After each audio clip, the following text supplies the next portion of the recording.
कई गवाहियां हैं, लोगों का लहू बहना बंद नहीं हो रहा था, लोगों के घर में बच्चे कंसीव होते थे, गिर जाते थे, लोगों के हस्बैंड वाइफ एक साथ रह नहीं पाते थे। मतलब एक लिस्ट है, बहुत लंबी एक लिस्ट है। सिंपल उनसे एक काम कहा, ये जेजेबेलिक टीचिंग को रिफ्यूट करो। आप में से बहुत सारे लोग इसी सिस्टम में से निकल कर आए हैं। शैतान को आपने इंच देना है, उस इंच का 1 किलोमीटर कैसे बनाता है वो बहुत अच्छे से जानता है, बहुत अच्छे से जानता है। मैं कल बगल वाले प्लॉट पे था, वहां पे मैंने एक बिल देखा और मुझे मालूम था बिल के अंदर सांप है, मगर मजेदार बात है वो जो बिल खोदा था वो चूहे ने खोदा था, क्योंकि सांप के पास कुछ नहीं है खोदने के लिए, वो बस दूसरे के घर पे कब्जा करता है। मेरी बात समझ रहे हैं आप? जेजेबेल के पास अपना टैलेंट नहीं है, कुछ भी उसकी अपनी कोई कुवत नहीं, कोई लियाकत नहीं, वो दूसरे का जो कुछ भी होती है उसके ऊपर पलती है। वो परमेश्वर से ऊंचा कोई नहीं, प्रभु की जगह किसी को नहीं देनी, झूठी चीजों के आगे सर नहीं झुकाना, और जेजेबेल को बिल्कुल नहीं सहना।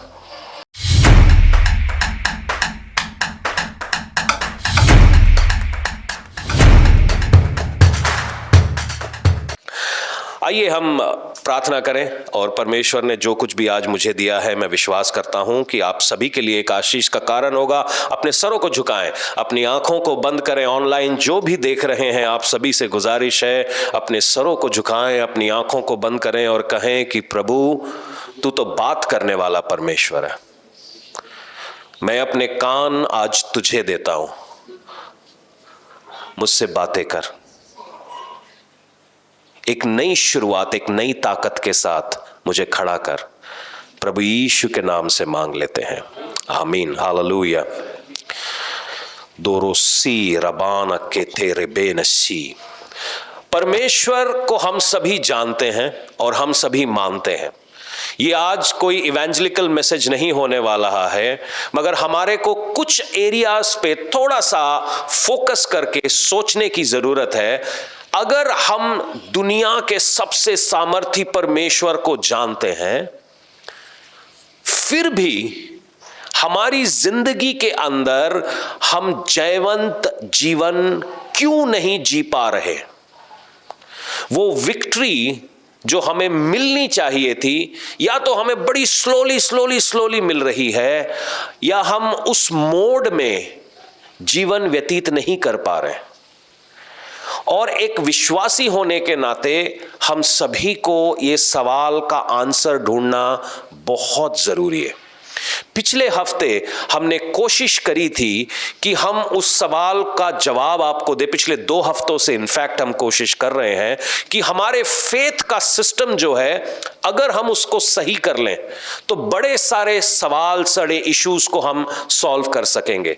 अगर आप जो खाना खाते हैं, अगर आप उसको कंट्रोल कर लें या उसको सही कर लें, आपके शरीर के अंदर एटलीस्ट 90% इश्यूज आप सॉल्व कर सकते हैं। जो चीज आप पी रहे हैं, आपके मैक्सिमम डिजीजेस, जितने लोग यहां पर बैठे हैं शुगर के साथ, ब्लड प्रेशर्स के साथ, आर्थराइटिस के साथ, इसके साथ, उसके साथ, अगर 90% चीजें आपका, जो चीज आप कंज्यूम कर रहे हो आपके शरीर में, उसकी वजह से, लाइफस्टाइल की वजह से है, उसी प्रकार से अगर हम उसको ठीक कर लें तो शायद हमारे डॉक्टरों के चक्कर बच जाएं। उसी प्रकार से हमारा फेथ लाइफ भी है। विश्वास सुनने से आता है और सुनना मसीह के वचनों से होता है। मगर हमारा विश्वास डगमगा रहा है, टेढ़ा मेढ़ा हो रहा है, क्योंकि कहीं ना कहीं शायद मुझे ऐसा लगता है और मैं जानता भी हूं कि हम मसीह के वचन से बाहर सुनते हैं। और क्योंकि हम उसके वचन से बाहर सुनते हैं, वो पावर जो एक विश्वासी के जीवन में आना चाहिए हमारी लाइफ में फ्लो नहीं कर रहा। फैक्ट एस्टैब्लिश्ड है। मेरी नजर में मेरे को ऐसा लगता है कि बहुत सारे लोग इसके ऊपर फोकस करते हैं कि हम क्या कर रहे हैं, मगर मुझे लगता है क्या से जरूरी है जवाब आप क्यों कर रहे हो। अगर आज आप चर्च में बैठे हैं, अगर आप प्रेयर कर रहे हैं, बाइबल खोलकर बैठे हैं, फास्टिंग में जा रहे हैं, आपका क्यों जरूरी है क्या से ज्यादा। अगर आपको क्यों पता चल गया तो आपका क्या सही हो जाएगा। अगर आपको आपके रीजंस पता है कि किस कारण से आप कर रहे हैं चीजों को, अगर वो बात आपकी क्लियर है, आपकी लाइफ में कॉन्फिडेंस फ्लो करेगा, आपकी लाइफ में पावर फ्लो करेगा, आपको क्लैरिटी रहेगी कि आपके नेक्स्ट स्टेप्स क्या है। बहुत सारे लोगों से अगर मैं सवाल पूछूं कि उनका नेक्स्ट स्टेप क्या है, उनको शायद उनका अगला कदम ना मालूम हो। बहुत सारे लोग हम इस बारे में सोचते नहीं है। हम किसी तरीके से 24 घंटे की सुई पार करके रात को सो जाएं, सवेरे उठ जाएं तक है, मगर ये परमेश्वर आपसे कतई नहीं चाहता। वो चाहता है कि आप अपने प्लान्स को बनाएं, उनको पूरा करें। आमीन। छोटी छोटी विक्ट्रीज हमें मिल रही हैं, मगर समय आने पर हम उनकी गवाहियां लेंगे। जब हम प्रभु में आते हैं, मैं अपनी बात बताता हूं कि जब मैं प्रभु में आया, सबसे पहले मेरी माता जी प्रभु में गई। हम लोग कोई प्रभु में नहीं थे, तो एक नई बात थी हमारे लिए कि हम क्यों सो कॉल्ड किसी चर्च में जाएं, क्यों करें। फिर अचानक से एक दिन मेरा जाना हुआ, जबकि मैं सबसे बड़ा विरोधी था।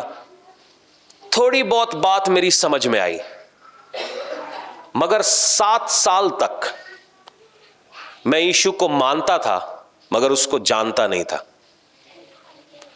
मेरे काम भी वो करता था। मेरी गवाही अगर आपने सुनी है तो मैं यीशु को मानता जरूर था, मगर मैं उसे जानता नहीं था। मैंने अपने 7 साल बर्बाद कर दिए, क्योंकि किसी ने मुझको ऐसा नहीं कहा, बैठ ऐसे कर, इस चीज को चेंज कर। 7 साल मेरे लॉस हो गए, क्योंकि जैसे ही मैंने प्रभु को जाना, आप में से बहुत सारे लोगों ने हवाई जहाज में ट्रैवल किया होगा। पहले तो वो रनवे में चलता है, मगर जब वो चल रहा होता है ना, हमको लगता है कि आम बस में, टैक्सी में जैसे गाड़ी में चल रहे हैं, गड़गड़ गड़गड़ वैसे चल रहे हैं। अचानक से एक मोमेंट आता है जब लिफ्ट ऑफ होता है, जहाज रनवे से ऊपर उठ जाता है, और फिर पता चलता है कि आसमान में उड़ना कैसा है। ये मेरे पहले फ्लाइट का एक्सपीरियंस है। अचानक से आपकी सीट पीछे होती है और आपको लगता है हाँ आ गए हवा में।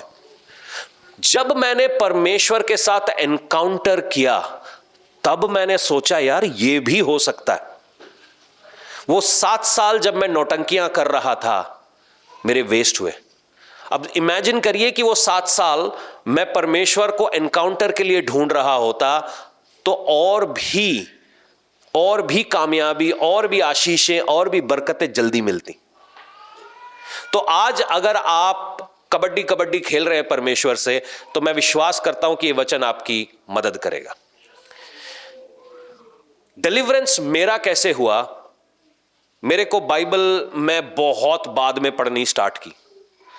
जितना हमारे पास्टर जी बोल देते थे, उसमें से अगर उन्होंने 100 बातें कही, तो उसमें से शायद 10 बातें मेरे कानों में पड़ती होंगी।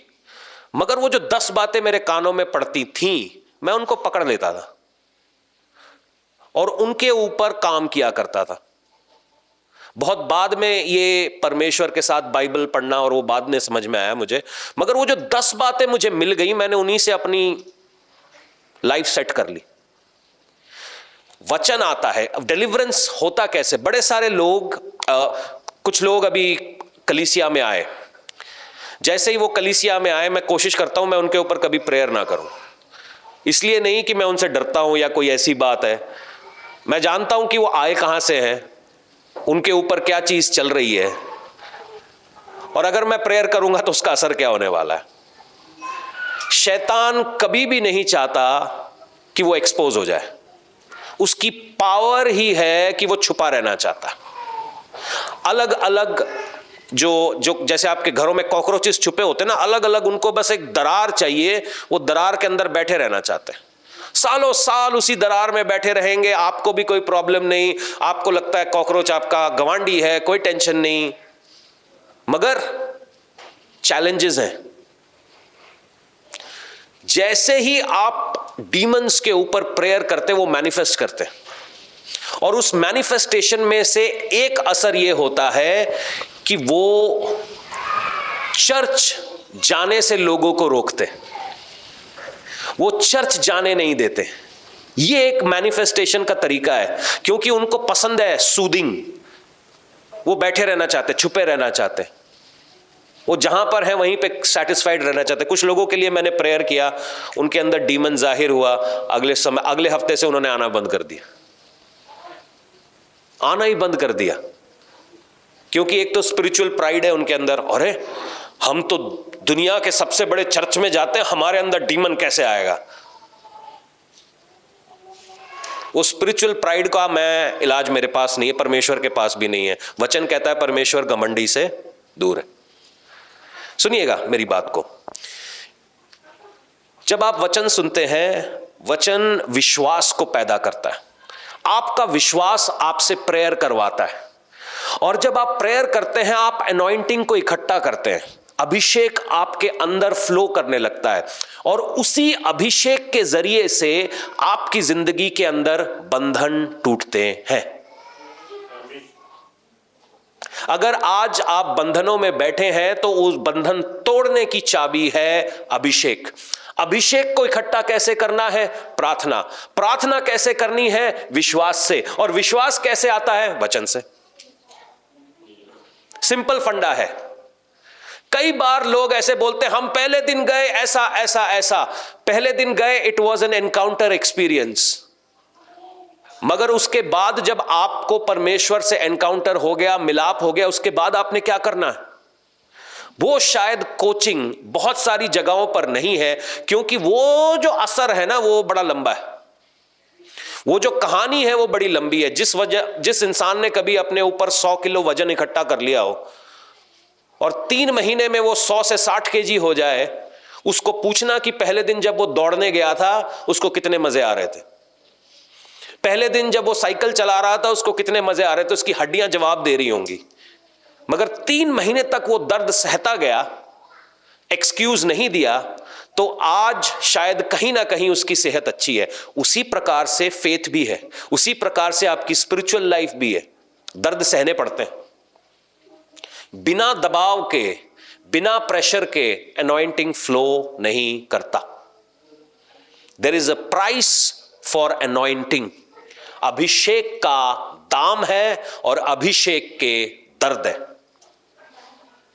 मैं चाहूं कि मैं रात को ब्लू है पानी पर नाचूं और दिन के अंदर होशाराबा खेतो रोबो करता रहूं, ये डुअल लाइफस्टाइल लोगों को शायद समझ में आए, मगर परमेश्वर इससे खुश नहीं।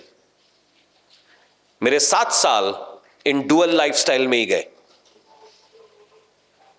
ये 7 साल बहुत लंबा टाइम होता है। सुनिएगा, जब प्रभु यीशु मसीह, यशाया नबी की पुस्तक में एक आयत है, आप नोट्स लिख लीजिए, मैं थोड़ा समय बचाना चाहता हूं। आइजाया 49:16, यशाया 39 का 16 यूं कहता है, परमेश्वर का वचन यशाया नबी के जरिए से यूं कहता है कि मैंने तेरे नाम को अपनी हथेली पे खोद के रखा है। तो कई लोग इस वचन का गलत इस्तेमाल करते हैं, कहते हैं टैटू बनवाना ओके है, मगर मैं अभी उस बात पे जाना नहीं चाहता। मगर जब परमेश्वर आपसे यूं कह रहा है कि मैंने तेरा नाम अपने हाथ पे खोद रखा है, इसका मतलब क्या है?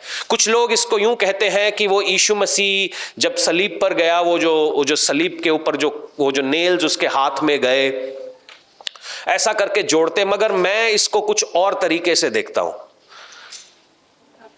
फर्ज करिए आपने एक गाड़ी खरीदी, आपने कई बार गाड़ी देखी होंगी, गाड़ी के पीछे लिखे होते पप्पू दे चिंटी दी गड्डी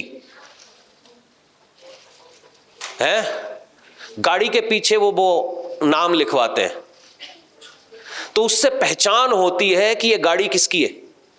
घरों के बाहर बड़े बड़े नेम प्लेट लगे होते हैं, उस नेम प्लेट से एहसास होता है कि ये घर किसका है। उसी प्रकार से परमेश्वर यूं कह रहा है कि मैंने तुम्हारा नाम अपनी हथेलियों पे खोद रखा है।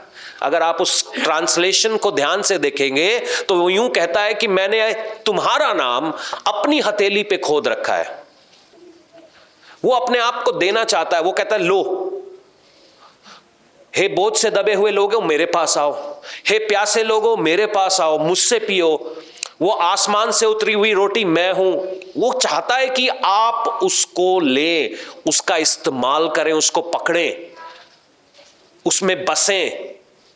इसीलिए तो उसने आपका नाम अपनी हथेली पे खोद रखा है। आप उसकी जागीर नहीं है, वो आपकी जागीर है। परमेश्वर आपका इनहेरिटेंस है। जब इजराइल में सबका बंटवारा हो रहा था, लेवियों को कुछ नहीं दिया, तो लेवी बड़े नाराज हुए होंगे शायद। तो परमेश्वर ने लेवियों को कहा कि मैं तुम्हारा हूं, मैं तुम्हारा हूं। और आज शायद परमेश्वर इस कलीसिया से यूं कह रहा है कि वो आपका है। बात समझ में आई? एक बार एक राजा अपने घर में सब कुछ बंटवारा कर रहा था, तो कहता अपनी प्रजा को बुलाया, अपने कोर्ट वालों को बुलाया, कहता पकड़ लो, जो कुछ तुम्हें चाहिए ले जाओ। किसी ने झूमर पकड़ लिया, किसी ने सिंहासन पकड़ लिया, किसी ने बर्तन पकड़ लिया। एक अनाथ बच्चा था, उसने राजा पकड़ लिया। तो राजा कहता है भाग जाओ, निकलो, इनको 40-40 कोड़े निकालो जिन्होंने सारी चीजें पकड़ी और उनको भगा दो। अनाथ बच्चा जिसने मुझे पकड़ा उसको राजकुमार बनाओ, क्योंकि सब कुछ इसी को दो। मेरी बात को थोड़ा समझने की कोशिश करना है, ठीक है? हम क्यों प्रभु को पकड़ नहीं पा रहे हैं? सवाल है, अगर परमेश्वर मेरा है, परमेश्वर ने मेरा नाम अपनी हथेली पर खोद रखा है, वो मुझसे प्यार करता है, तो मैं उसको एहसास क्यों नहीं कर पा रहा हूं? वो 7 साल की कहानी सुनाता हूं, क्योंकि मैं डुअल लाइफस्टाइल जी रहा था, दोहरी जिंदगी, लोगों के सामने कुछ, चर्च में कुछ। और क्योंकि मैं ऐसा कर रहा था, मुझे मालूम था, मैं मांगता था, प्रभु मुझे देता था, ब्लेस करता था, बचाता था, मगर वो शांति मेरे अंदर नहीं थी। वो तूफानों के बीच में हर रोज वो कश्मकश में जीते रहना, यही मेरा काम था। मगर जैसे ही मैंने परमेश्वर को एनकाउंटर किया, मेरी जिंदगी चेंज हो गई। मैं सारे गलत काम, ऐसा नहीं कि मैं बहुत महान आदमी हूं इसलिए छोड़ दिए, हुए नहीं, चाहकर नहीं हुए। मैं चाहता था कि मैं जाके शराब पीऊं, और ऐसा नहीं कि अपॉर्चुनिटीज नहीं थी, अपॉर्चुनिटीज भी थी, लोग पिलाने को तैयार, मगर न जाने क्या होता था कि पी नहीं पाता था। कुछ होता था अंदर, ऐसा कुछ नहीं कि कोई बीमारी थी, मैं जा नहीं पाता था। एक अजीब सा सफोकेशन चालू हो जाता था कि यार ये नहीं करना। मगर जब मैं डुअल लाइफस्टाइल जी रहा था, दोहरी जिंदगी जी रहा था, काम हो रहे थे, मगर वो परमेश्वर की उपस्थिति मेरे ऊपर नहीं थी। मुझे बार बार भागना पड़ता था चर्च, अंकल ये हो गया, अंकल वो हो गया, अंकल ये हो गया, अंकल ऐसे। एक दिन अंकल ने पकड़ लिया मुझे, और फिर मेरी सुताई हुई बातों बातों में। फिर मैं क्या समझ गया जी, फास्टिंग पे आ। तो मैंने अपने आप को दीन किया, मैंने अपने आप को हलीम किया, मैंने कहा सॉरी लॉर्ड, मेरी गलतियां हैं। हम क्यों परमेश्वर को एक्सपीरियंस नहीं कर पा रहे? शायद हम में से कुछ लोग ये मानने को तैयार नहीं कि मैं भी गलत हो सकता हूं। गल पल्ले पड़ रही है?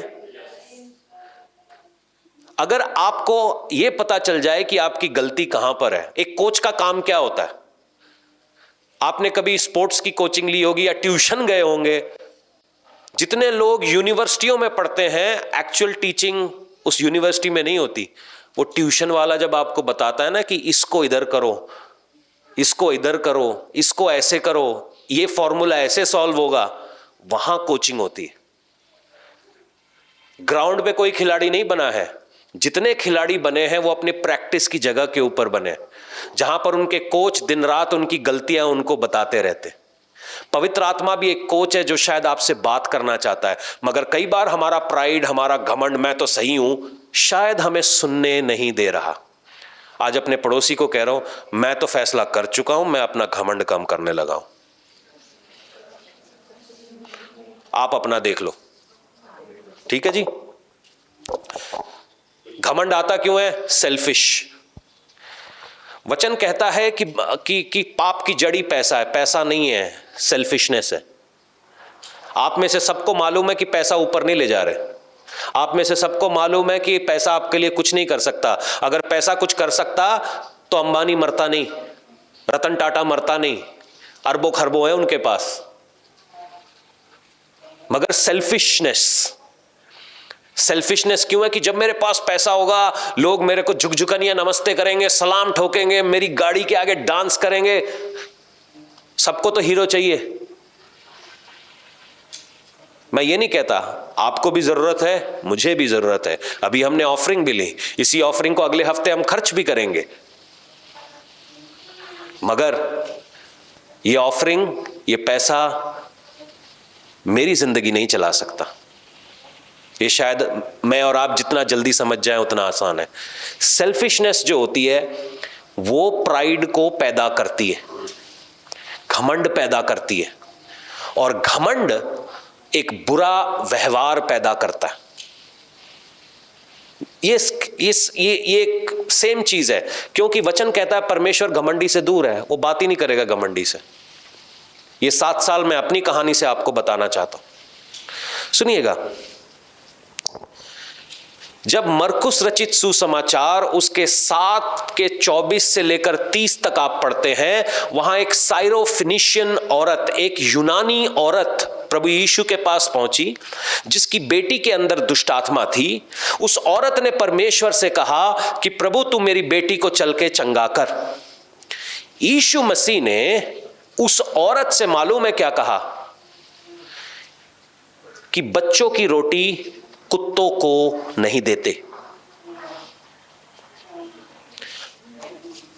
आप अपने दिमाग में एक बात यह सोचिए कि यीशु मसीह उस औरत को इंसल्ट क्यों कर रहा है? अगर आप यीशु मसीह को जानते हैं, जिसने हमारे लिए कोड़े खाए, जिसके मुंह के बाल पुट्टे गए, सर के बाल पुट्टे गए, लोगों ने मुंह पे थूका, उसके सर पे कांटों का ताज बनाया, उसके कपड़े फाड़ दिए, यीशु मसीह इस औरत को इंसल्ट क्यों कर रहा है?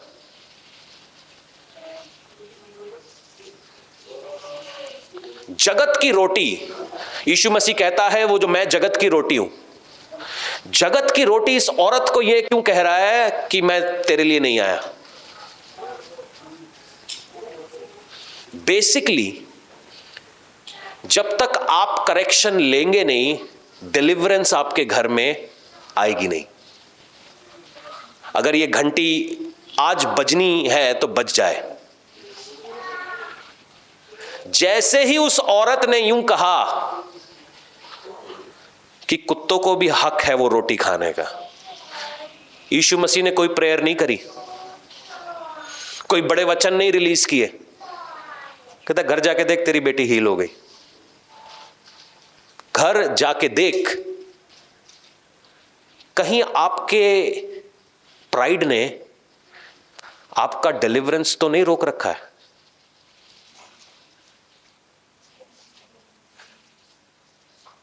वचन क्या है? रोटी।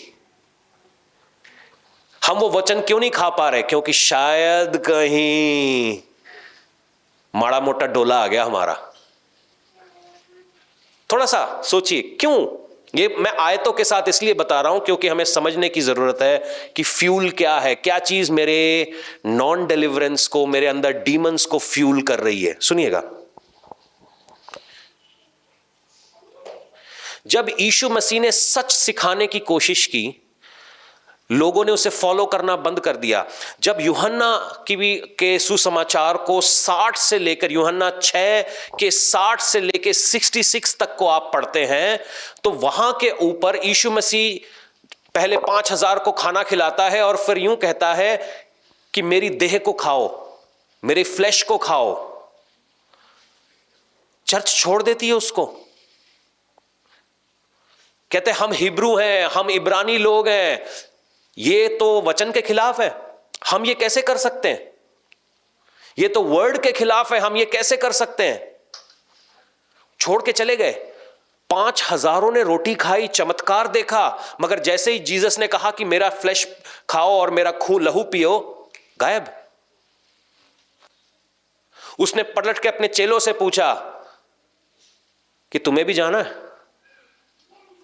तुम्हें भी जाना है? तुम भी निकलो। पतरस कहता है जिंदगी की बातें तेरे पास है, हम कहां जाएं? हम कहां जाएं? किसके पास जाएं? कई बार हमारे दिमाग में जो प्रेजुडिस का मतलब है जो अजीब सा झूठा दृष्टिकोण है परमेश्वर के बारे में, क्या वो आपके डिलीवरेंस को तो नहीं रोक रहा? क्या वो आपके छुटकारे को तो नहीं रोक रहा? नामान एलिशा के पास गया और एलिशा ने बोला जाके यरदन में 7 डुबकी मार। नामान को गुस्सा आ गया कि बाहर नहीं आया मुझसे मिलने, बड़ी प्रार्थनाएं नहीं करी उसने। मैं नामान हूं, सीरिया का सेनापति, चुटकी में मसल दूंगा। एलिशा बोलता है जा डुबकी मार। कहता है ये गिफ्ट रख लो। कहता है गिफ्ट भी नहीं चाहिए, निकल। नामान के अंदर घमंड आ गया, मगर अच्छा था उसके पास लोग हलीम थे। उन्होंने कहा इतनी दूर आ गया, 7 डुबकी मार ही ले। परमेश्वर का कलाम कहता है वो हील हो गए।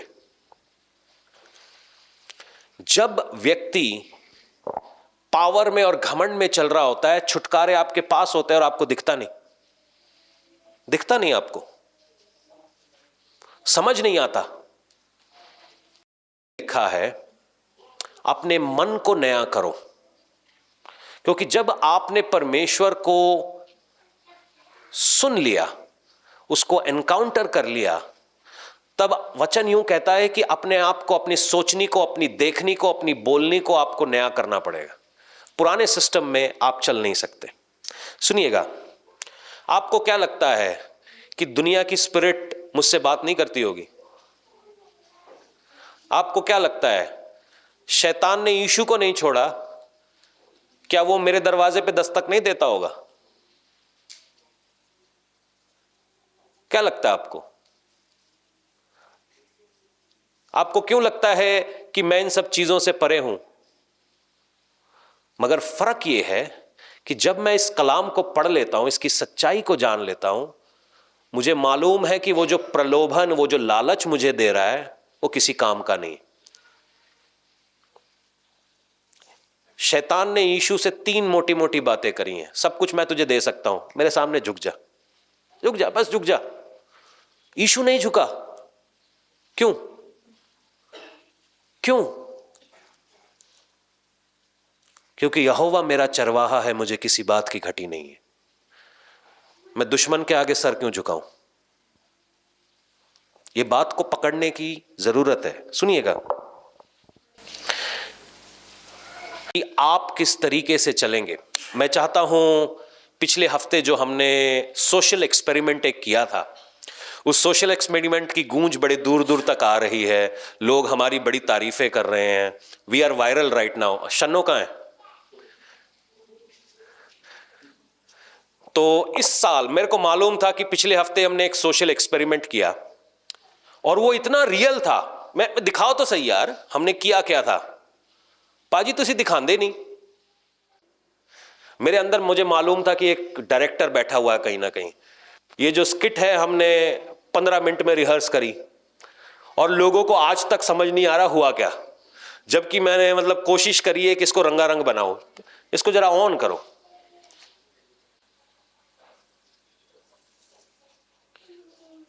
तो ये जो ग्रैंड एंट्री हुई, वॉल्यूम भी छोड़ दे यार, वो शायद उत्थों बंद होनी है। देखो कितने हमारे ज़हीन बंदे हैं, खड़े भी हो गए।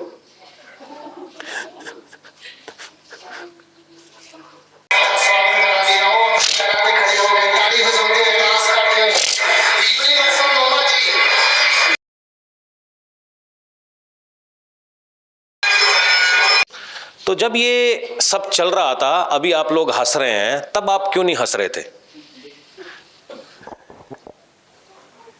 क्या आपको नहीं पता यूनिवर्सल मम्मा हमारे बीच में से ही है? क्या आपको नहीं पता ये जो बॉडीगार्ड बने बच्चे घूम रहे हैं ये अपने ही बच्चे हैं? दिन रात हम इनको देखते हैं, 24 घंटे हमारे साथ ही रिले मिले रहते हैं। तो इससे क्या प्रूफ हुआ? ये एक सोशल एक्सपेरिमेंट था जो हमें करके दिखाना पड़ा ताकि आप लोग समझें कि पंजाब या किसी दुनिया में चर्च चलाना इतना मुश्किल नहीं है। आपने 3 बंदे इकट्ठे करने हैं जो बॉडीगार्ड बनने को तैयार हैं, 2-4 बंदे आपने इकट्ठा करने हैं जो आपको फूंक मारने के लिए तैयार हैं। काम चालू आपका।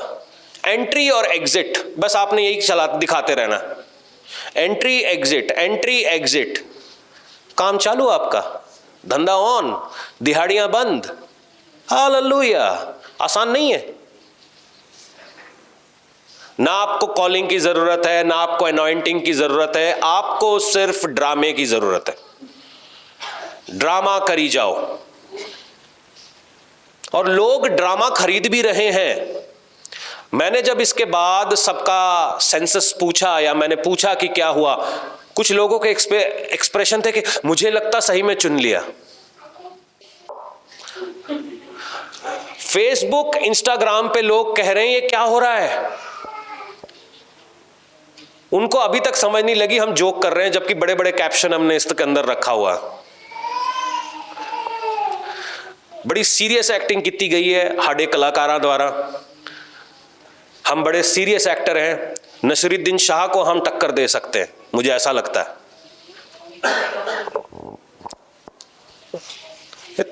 यहां पे भी तुम्हें जोक समझ नहीं आया। एग्जैक्टली, जनता जी का भी यही हाल है, जुतियां खा रहे हो सारे।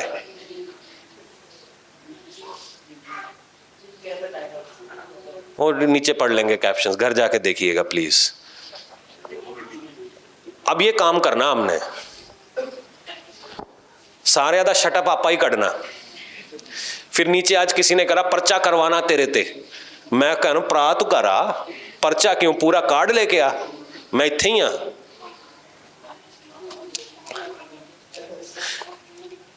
ये कहते हुए ये सब जो भी हो रहा है ये आदमी का बनाया हुआ सिस्टम है, ये चर्च का सिस्टम नहीं है।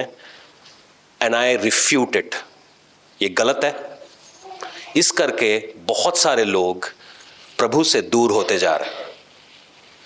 मैं जानता हूं एक दास होने के नाते 1 तिमुथियुस 5:17 यूं कहता है, जो वचन सिखाते हैं वो दुखने आदर के योग्य है।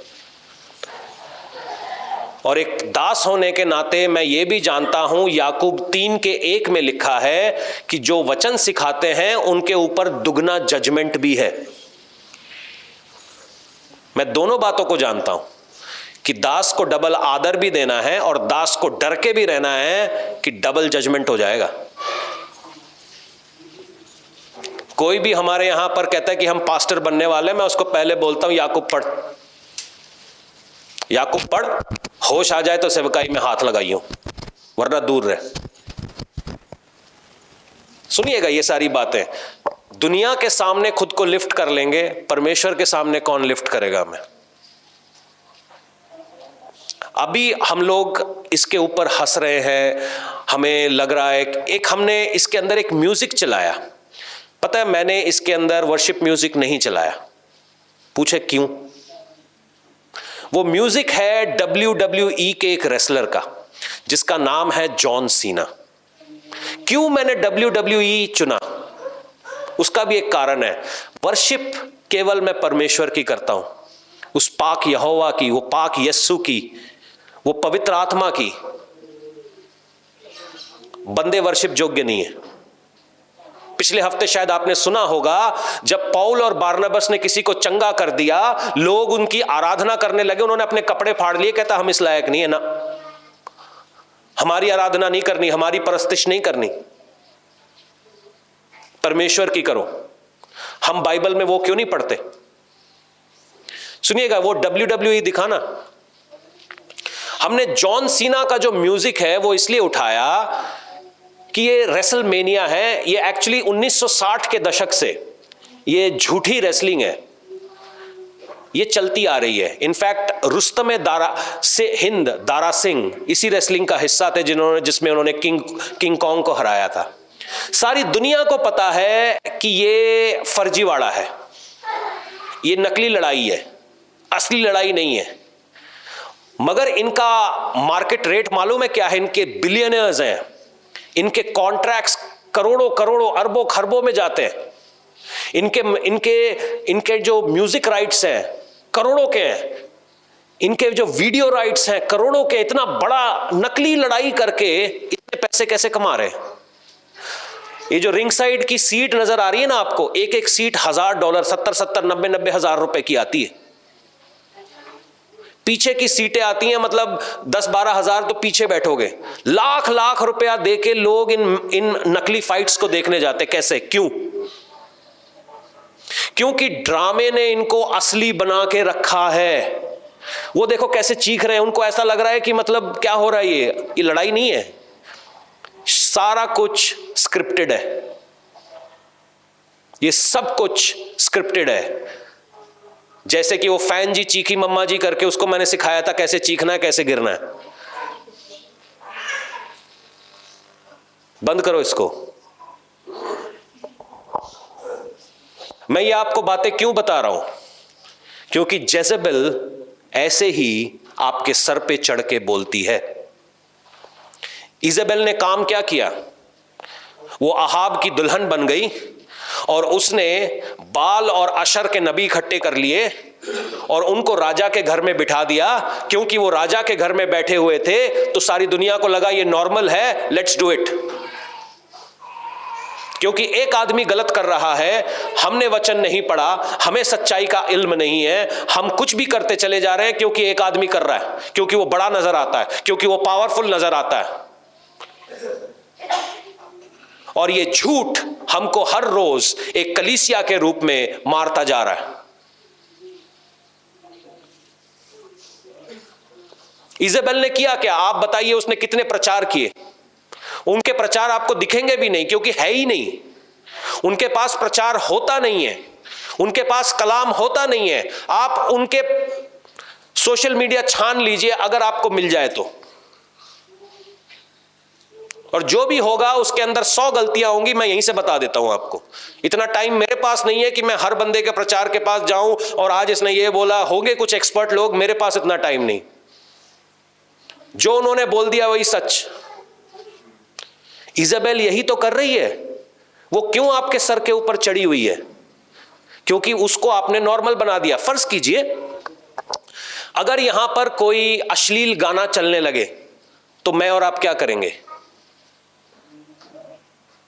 शायद कुछ लोग मुंह बंद कर लें, कुछ लोग मुंह फेर लें, स्विच ऑफ कर लें, क्योंकि गंदगी है। मगर इसी गंदगी को सो कॉल्ड चर्च का पहनावा बना के आपको रोज परोसा जा रहा है। आपको समझ नहीं आ रहा? इजेबेल आपके अंदर घुस कैसे रही है? इस तरीके से उसको चर्च का पहनावा पहना के आपके अंदर बिठाया जा रहा है। फिर आप ये सोच रहे हो हम चर्च जाते हैं, हम वचन पढ़ते हैं, हम फास्टिंग करते हैं, काम क्यों नहीं हो रहा? क्योंकि आप जिस जगह से ऑपरेट करना चाह रहे हैं वो जेजेबेलिक प्लेस है। वचन क्या कहता है मैं आपको बताना चाहता हूं। प्रकाशित वाक्य उसका 2:20 से लेके 25 तक पढ़ेंगे। मैंने पहले भी आपको पढ़ के सुनाया था, मगर मैं आज कुछ नई बातें इसके अंदर बताना चाहता हूं।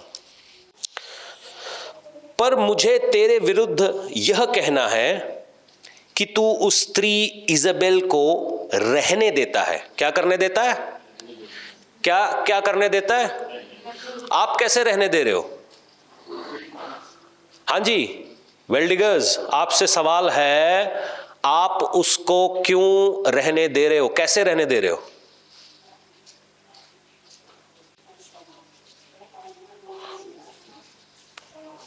आगे सुनिएगा, यह सवाल अपने आप से घर जाके पूछिएगा जरूर।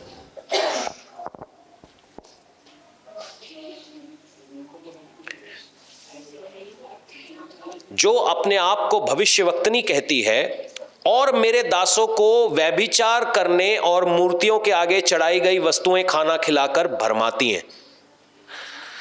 चर्च से परमेश्वर क्या कहता है? तू इजेबेल को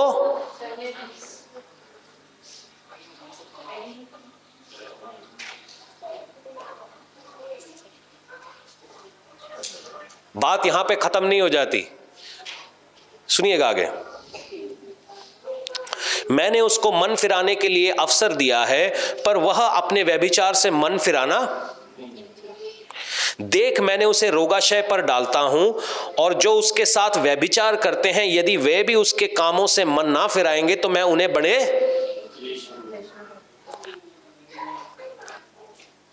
क्यों उनके घर से कलेश नहीं मुकता। आयत आपके सामने सुनिएगा। और मैं उसके बच्चों को मार डालूंगा, तब सब कलीसियाएं जान लेंगी कि हृदय और मन के परखने वाला मैं ही हूं, और मैंने ही तुमसे हर एक को उसके कामों के अनुसार बदला दूंगा। पर तुम थियोतिरा के बाकी लोगों से जितने इस शिक्षा में नहीं मानते, उन बातों को जिन्हें शैतान की गहरी दूंगा। पर हां, जो तुम्हारे पास है उसको मेरे आने तक थामे रहो। जो जय पाए और मेरे कामों के अनुसार अंत तक करता रहे, मैं उसे जाति के लोगों पर अधिकार दूंगा। क्यों जेजेबेलिक चर्चेस में मम्मी पापा का कल्चर इतना हाई है? जेजेबेल को अच्छा लगता है बच्चे बटोरना। मैं नहीं कह रहा हूं, बाइबल में प्रभु यीशु की पवित्र आत्मा कह रही है।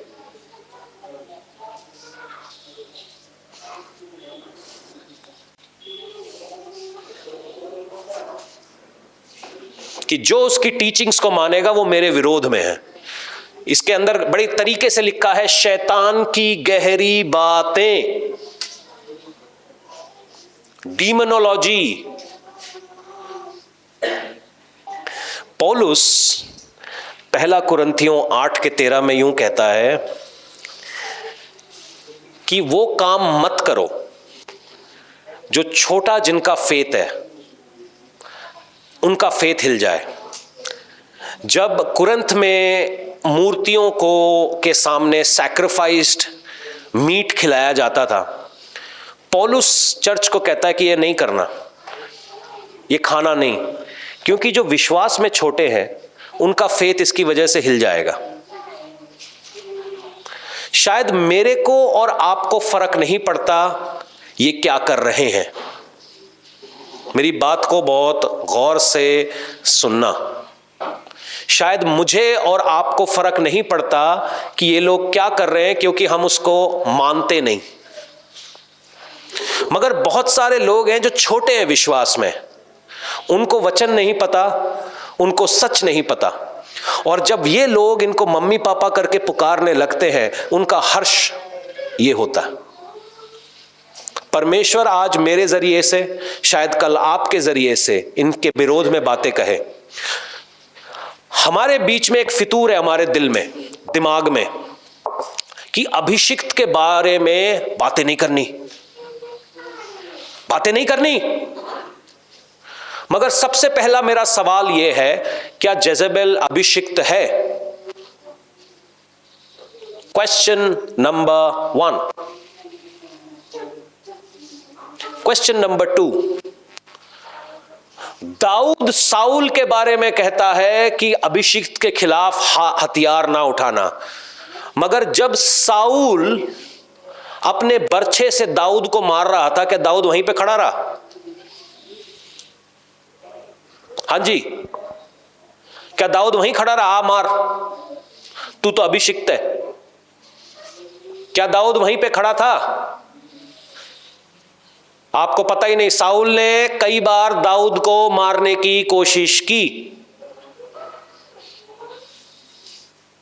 क्या दाऊद वहीं पे खड़ा रहा, अभिषिक्त है तो मार मेरे को? दाऊद वहां से हट गया। क्या दाऊद ने साउल के विरोध में जंगें नहीं लड़ी? फिलिस्तियों के साथ मिलकर उसने साउल के विरोध में लड़ाई करी।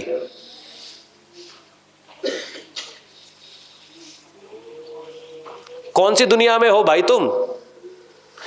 क्या दाऊद को नहीं पता था कि साउल अभिषिक्त है? मगर क्या दाऊद को नहीं पता था कि साउल के अंदर दुष्ट आत्मा भी है? क्यों लिखा है बाइबल में कि परमेश्वर की तरफ से दुष्ट आत्मा साउल के अंदर समाई गई? क्या समूएल ने साउल का चुनाव नहीं किया था? क्या समूएल ने ही अपनी किताब में नहीं लिखा कि परमेश्वर ने उसको रिजेक्ट कर दिया है? क्या समूएल ने अपनी किताब में नहीं लिखा कि परमेश्वर की तरफ से यह दुष्ट आत्मा साउल के अंदर गई? अधूरा वचन पढ़ के तुम्हारा दिमाग खराब हो गया है। इसीलिए वचन कहता है कि तुम जेजबेल को सह लेते हो, क्योंकि तुम आवाज नहीं उठा रहे, इसीलिए बहुत सारे लोग नाश में जा रहे हैं। क्यों? आप एक फेथ सिस्टम से निकले, आपको समझ में आ गया वो सिस्टम गलत है। आज सारी दुनिया को बता रहे हो कि ये सिस्टम सही नहीं है, जीता रब कोई और है, इस सिस्टम का क्या? क्यों यीशु मसीह ने कहा था कि झूठे भविष्यवक्ता उठ खड़े होंगे? क्यों जरूरत पड़ी थी उसको? क्योंकि शैतान की गहरी चालें यही सिखाते हैं और भरमाते हैं। तुम अपना मुंह बंद करके रखोगे, इसका मतलब तुम भी उतने ही गुनहगार हो। वचन यूं कहता है, तुम जेजबेल को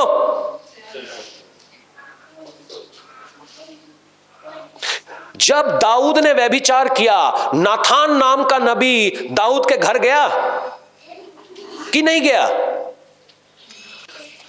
बाइबल पता है आपको? नाथान दाऊद के सामने जाता है, कहता गलत किया तूने। क्या नाथान को पता नहीं था कि परमेश्वर का अभिषिक्त है दाऊद?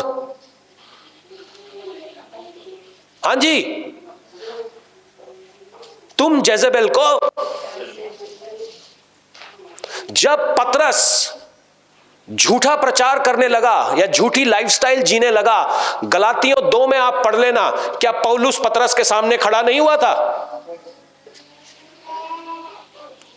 बदला देता हूं, गलातियों 2 11 से 21 में पढ़ लीजिएगा। क्या जरूरत थी? क्या पौलुस को पता नहीं था कि पतरस यीशु मसीह के साथ था? क्या पौलुस को पता नहीं था कि मरने के बाद यीशु मसीह ने पतरस के साथ बातें कही? क्या पौलुस को पता नहीं था कि यीशु मसीह ने कहा था कि हे पेट्रा, तेरे ऊपर ही मैं अपना चर्च बनाऊंगा? क्या पौलुस को पता नहीं था कि पानियों पे चला है ये यीशु मसीह के साथ?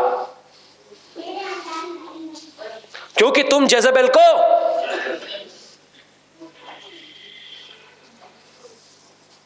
क्योंकि हमसे सच ना हम सुन के बैठे हैं बस, और फिर हम सोच रहे हैं हम तरक्कियां क्यों नहीं पा रहे? क्योंकि जब तक इस फॉल्स टीचिंग को आप रिफ्यूट नहीं करेंगे,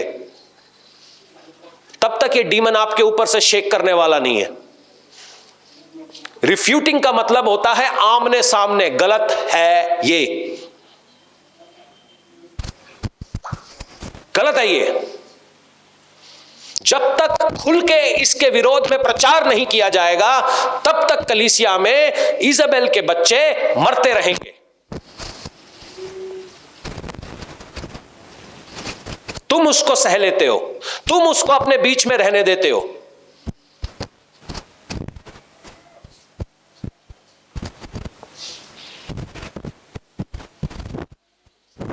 मगर वचन यह भी कहता है, जो जय पाएगा उसको मैं अपने घर के अंदर जातियों के ऊपर अधिकारी दूंगा।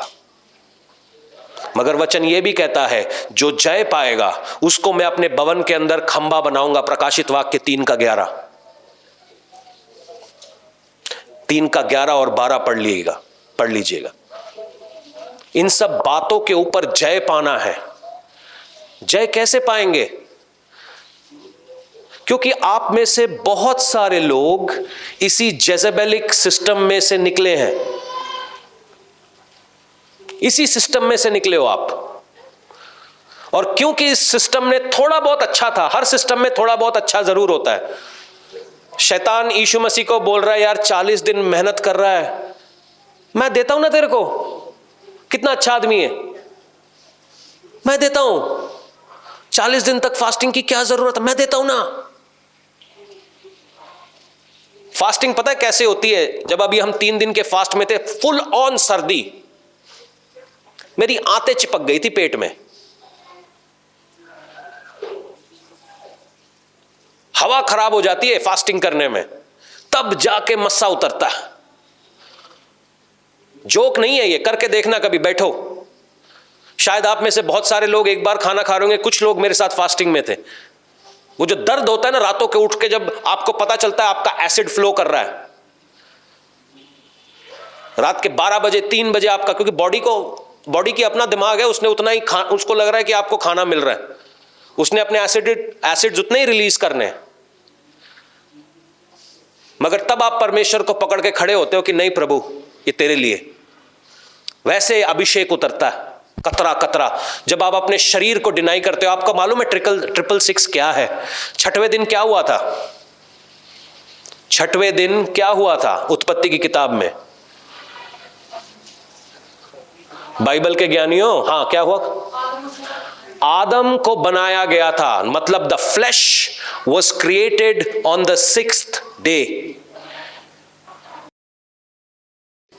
आदम को परमेश्वर ने आराम करना सिखाया, और जो छठा है शैतान ने उसी फ्लैश को ग्लोरीफाई किया। यह है 666। तुझे सब मिलेगा, मैं देता हूं, मैं करता हूं, तुझे बदलने की जरूरत नहीं है। तू बस चर्च में आके बैठा रहे, तू बस दान देता रहे, तू बस यहां पर खड़ा रहे, तू बस मेरी गुलामी कर, तुझे कुछ करने की जरूरत नहीं है, तुझे चेंज लाने की जरूरत नहीं है। मैं हूं ना तेरा पापा, मैं तेरे लिए प्रेयर करूंगा, जब मैं प्रेयर करूंगा तभी सारे होंगे। किया जेजेबेलिक टीचिंग, जेजेबेल प्रचार कर रही है और तुम उसे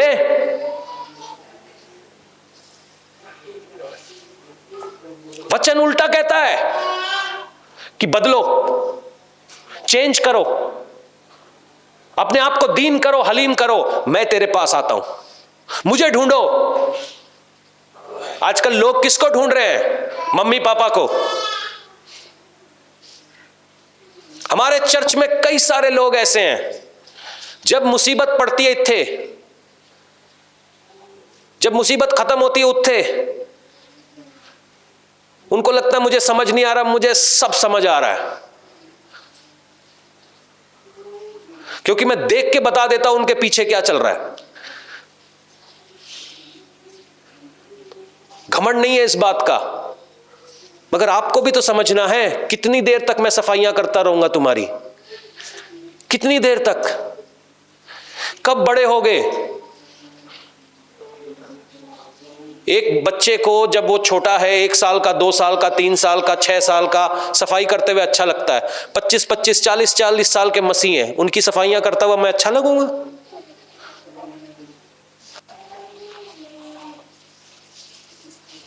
तुम जेजेबेल को,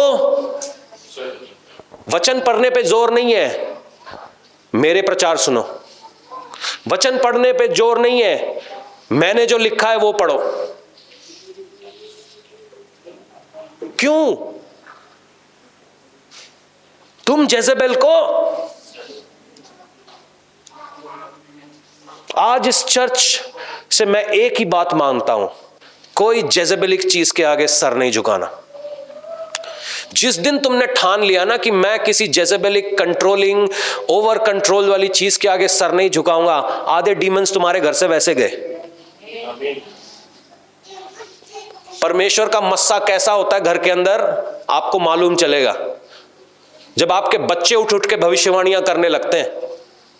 जब आप वो ग्लोरी टाइम से मतलब प्रेयर स्टार्ट करते हैं और वो खत्म नहीं होती, आपके घर के अंदर मतलब एक ऐसा माहौल चलता है जहां पे आनंद है, जहां पे ब्लेसिंग्स हैं और फ्लो करे, एक शांति है आपके घर के अंदर।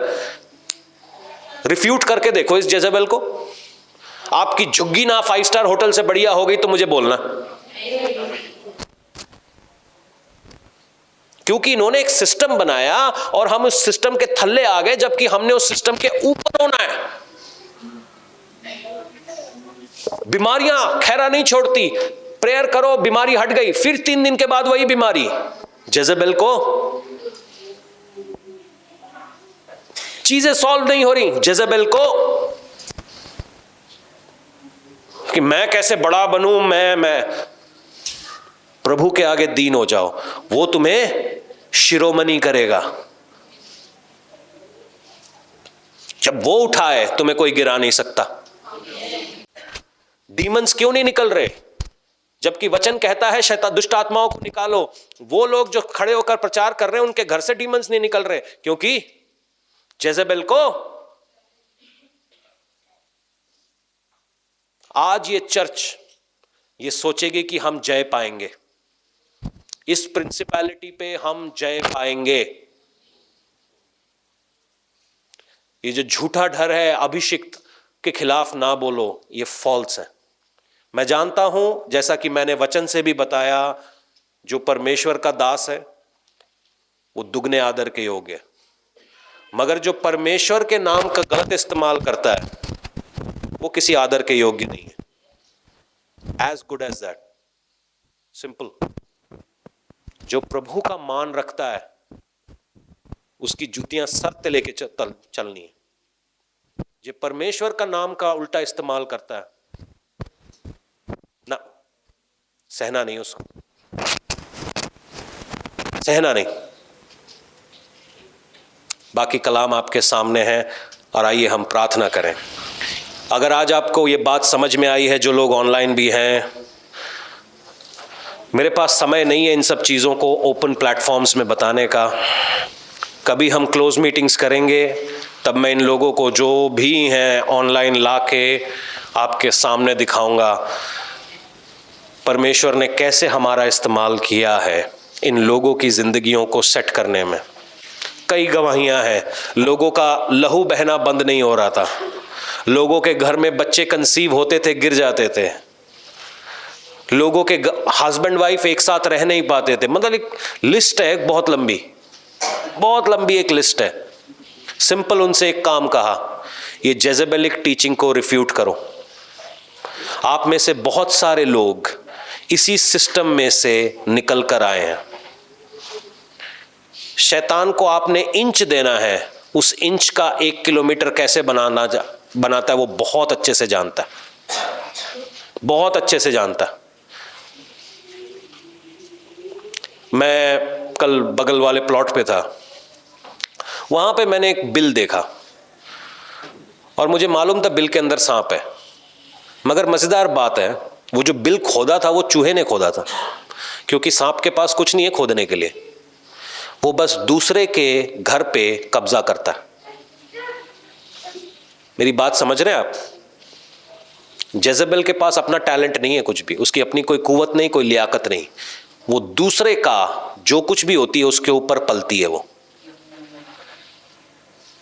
परमेश्वर से ऊंचा कोई नहीं, प्रभु की जगह किसी को नहीं देनी, झूठी चीजों के आगे सर नहीं झुकाना, और जेजेबेल को बिल्कुल नहीं सहना किसी फॉर्म में हो। हमारी मिनिस्ट्री में कुछ रूल्स हैं, शायद बहुत सारी सेवकाइयों में नहीं है, क्योंकि वो जेजेबेलिक मिनिस्ट्रीज हैं। हम कोशिश करते हैं कि जब लड़कियों के साथ सेवकाई हो तो एक लड़की ही जाए, मगर बहुत सारी मिनिस्ट्रीज में ऐसा होता नहीं है। हम कोशिश करते हैं जब भाइयों की सेवकाई हो या भाइयों से बात करनी हो पुरुष ही जाएं। बहुत सारी नहीं है। मगर जब आप बाइबल को बहुत गौर से पढ़ते हैं, सेवकाइयां किसी चलती हैं। हम में सारी पर्सनल गल्ला कर लेना, पास्टर जी कल्ले मिलियो, क्यों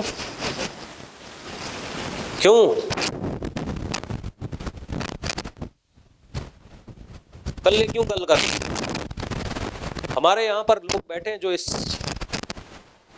सिस्टम का शिकार है, घोर लोगों के घर टूटे।